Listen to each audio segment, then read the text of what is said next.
Hey, what's up everybody? So I'm here again with another episode on Regime Bridges the Gap. Let's go ahead and let's get into it.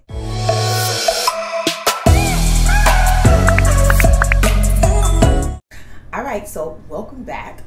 So this time around we're going to be talking a little bit about like expenses and my travels, because I know a lot of people ask these questions. Where do you work at? How do you make the money? How do you get around, etc.? First things first, before I get started, make sure that you like, comment, and subscribe. Make sure you hit that notifications bell as well so that you can be notified when I make new videos. Let's get into it. So first up, I really want to talk about budgeting. So before I started like doing this full time, because I basically travel full time. I travel full time. I am not, staying in New York for long periods of time. Before I got to this point, I started working on Outschool. You can take a look at the video that is tagged above, and you can look at how I started with Outschool. If you want to teach on Outschool, you definitely can. I'll talk a little bit more about Outschool on another video, but for right now, that's what I did. I started working with Outschool, and I worked for 6 months, and I built up my audience. And then I said, okay, I think it's time for me to go abroad and start working remote, which is what I did. I saved up my money. I made sure that I had a nice amount for a rainy day, literally a rainy day. Like not no silly rainy day, like a real rainy day. I saved up money, like I sacrificed a lot. It's not easy. A lot of people ask, oh my goodness, how did you make it look so easy? It was not easy, it was hard. And on top of that, I run my own business. So it is super hard. It is not easy. I am not gonna sit here and sugarcoat it and give you these false ideas that a lot of people do. It's not. It's hard. It's hard work, but you gotta be passionate about it. You gotta be passionate about it, and you have to have it in your soul. You wanna travel, that's the priority. That's what it is, okay? So with that being said, I said I want to live on the road. I don't really want to be huckled down really quickly and settle down, or I don't want to have an apartment just yet. I want to see the world and see where I want to settle, because I'm kind of tired of the USA, if that makes sense. So what I do is I make sure that I follow each country's regulations. Each country has different regulations. For an example, Brazil, you can only stay there for 90 days, and with an extension 180 days. However, sometimes that extension is not always granted. You have to go to the Polícia Federal, you have to ask for permission.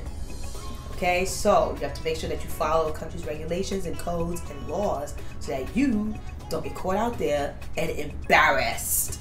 Okay? So with that being said, I made sure that I stayed within the guidelines of my visa. And I made sure that I did my due diligence as someone who was visiting. With that being said, each country is different. And what I do is I basically do Airbnb. It is the safest and most legal way to live. A lot of people ask, how do you live? Do you just live in somebody else's house? I mean, I did one time. That was in Brazil. That was in Rio de Janeiro. And would I do it again? Yes, I would. But Airbnb is a lot easier for me because I do teach online and I do need a stable Wi-Fi connection. Knowing that the listing says there is a stable Wi-Fi connection, knowing that there is stability within, internet, even with security, and even with air conditioning and fans and things and washing machines. So you can look up all of those things, make sure that these listings have those things, especially if you're gonna stay there for a month. I'm a long-term stayer. I'm not a short vacation kind of girl. And on top of that, I'm not even on vacation. I'm literally there to show you guys, dance through the diaspora and connect us with similarities and maybe some differences as well. So basically, with that being said, that's what I do. I always look on Airbnb and I look up listings that have those top things: Wi-Fi, a fan or air conditioner, a stove, and washing machine. Okay, four things. Those are my top 4 necessities. Okay, top 4, because without the internet I can't work. Without the internet I don't get no money. So with that being said, that's one thing I do as far as living. As far as traveling, I also make a budget for myself. So now I know most of you were like, how do you make a budget when you're traveling? Well, check this out. So let me watch this video really quickly. Watch this video. So with that being said, I said, I'm going to go buy my own apartment. And this is all this year. I said, I'm going to go buy my own apartment. What's my budget? $1,500. And I was like, that's really expensive. But I said, in order to live in New York on my own, by myself, no roommates, 1 bedroom, so I'm going to have to chalk up some money. So $1,500 was my budget. Now I know some of you are looking like, whoa, $1,500 is a lot just for you. And I'm like, yeah, it's a lot. But you got to remember, I'm working from home and I don't want roommates because I don't want to disturb anybody at 9 in the morning teaching dance class. With that being said, I said, yo, I'm going to look around for apartments. I get to searching for these apartments and I'm just like, these apartments are mad ugly for $1,500. Like, they're super small. They're the size of the room that I'm in now. And I'm just like, the bathroom looks like shit. And you know, the kitchen, I would need to do so many repairs for like a $1,500, you know, 1 bedroom. And I'm looking at the location, and it's like the Upper East Side. And I'm like, this don't make no sense. The Upper East Side with this type of condition? I was like, I beg to differ. I think that I'm so done with New York. I'm gonna just leave for good. So with that being said, I decided to make sure that I go and find other places, whether it be a different state, a different city, a different country, where I can live off of $1,500 a month. That's meaning food, utilities, rent, all of that, $1,500. So with that being said, I didn't want to live in New York and pay $1,500 a month for an apartment. That's excluding internet, that's excluding heating, that's excluding everything. $1,500 is literally the minimum in New York, and most of the time you have a roommate. The apartment is nasty, it's not all that. Literally, I said, what can I do with $1,500? And I did this for 4 months. So for 4 months, for 4 or 5 months, I literally said $1,500 is my budget. That's including rent, that's including gas, that's including basically everything, food, etc. All of that stuff. The only place I broke my budget was New Orleans. Broke my budget completely. And that is because New Orleans is expensive. I learned so much about living in New Orleans that I said I will not live in New Orleans. I will not. I will visit, but I could not live there. That destination for me was X'd out completely because it was so expensive living in New Orleans. You have to have a car. And on top of that, you know, you got to get to the grocery store at a certain time because it closes. It's not like New York City where everything's open. It's also not like Brazil where things are open because you can go to the street market. You can also go to like the bodega or something like that. Even in Colombia, the same thing. Whereas in New Orleans, it just was not like that. It was not like that for me, and it was really, really difficult. I enjoyed the fun and the drinking and partying, but to live there, it is super difficult in my humble opinion, being there for those 2 weeks. I guess I'll give it another try. My NOLA people, hit me up if you know somebody or what have you. And yeah, but yeah, for me, it was really expensive. That's the only one that I broke my budget. Big X. Brazil was right in budget. I didn't spend no more than $1,500 a month. I literally stayed there for 3 months. I stayed there from February all the way to April. And I didn't break my budget at all. I saved up so much money. Oh my goodness. I was able to save so much money, y'all. Literally. I'm going to tell you exactly. And I think it was what? February. It was oh my goodness. My Airbnb was $600 a month. That's what it was. It was $600, $700 a month. I didn't break bank at all. That was perfect. Colombia, I didn't break bank either.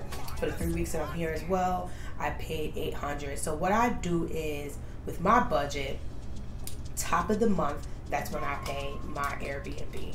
Just like you would pay your rent. How do you do that? I make sure that I set up my travel accommodations to the top of the month. I always leave at the end of the month and I arrive at the top of the month, okay? So that way my Airbnb is paid at the top of the month and my flight is paid at the top of the month as well. And that all together, that's not included flight. Flight is flight. Sometimes it's included, especially for Brazil. It was included because I'm not leaving every month, if that makes sense. I would like to leave every 2-3 months. So that's not really a part of my budget. But like as far as living accommodations, that is a part of my $1,500 budget and I never break it. And on top of that, in New York, most of the times you would have had to have what? A roommate. Whereas in Brazil and even here in Colombia, I have no roommates. In New Orleans, I had to have a roommate. And maybe that's because of the conversion rate or what have you. But it probably is the conversion rate. But that's what I do. That's pretty much what I do. Food doesn't really cost me an arm and a leg in Bahia. Bahia, it was so cheap. Food was cheap. You can also, again, you can go and buy food in, you know, various places at all kinds of times of the day. It's not a rare occasion. You can definitely go ahead and get you some food. The only thing that sucked about Bahia was the lockdown, but we'll talk about that another day. Here in Colombia, you have 24-hour supermarkets, so it's really, really great to go ahead and get food, etc. And that's about it. Another thing, I know some of y'all are probably wondering, well, how do you teach? Like, how does that work in planning? Man, I teach so much. I teach so much that I had to put an organization out there so that I can get some more teachers to help me. Seriously, yeah, for real, that's a real thing. And I just teach and I make sure that the space, I have enough space to teach. That is so important as well. And also contact, make sure you're communicating with the Airbnb list, person who listed it, and asking them, hey, you know, is it big enough? Can I teach? Is it going to be too loud? Do you have a quiet hour? This place does not have a quiet hour at all. It be loud all the way till 6 in the morning. It is never quiet. So I was able to teach with no problems. There was no noise complaint or anything of that nature here. But I'm sure some other Airbnb listers, that might be an actual problem. So you definitely want to communicate that with whoever it is that you're linking with or you're trying to rent from or what have you. Anyway, guys, if you have more questions, make sure you like, comment, and subscribe. We're trying to get to 1,000 followers. I'm going to do my little Bobrisky dance when we get to 1,000.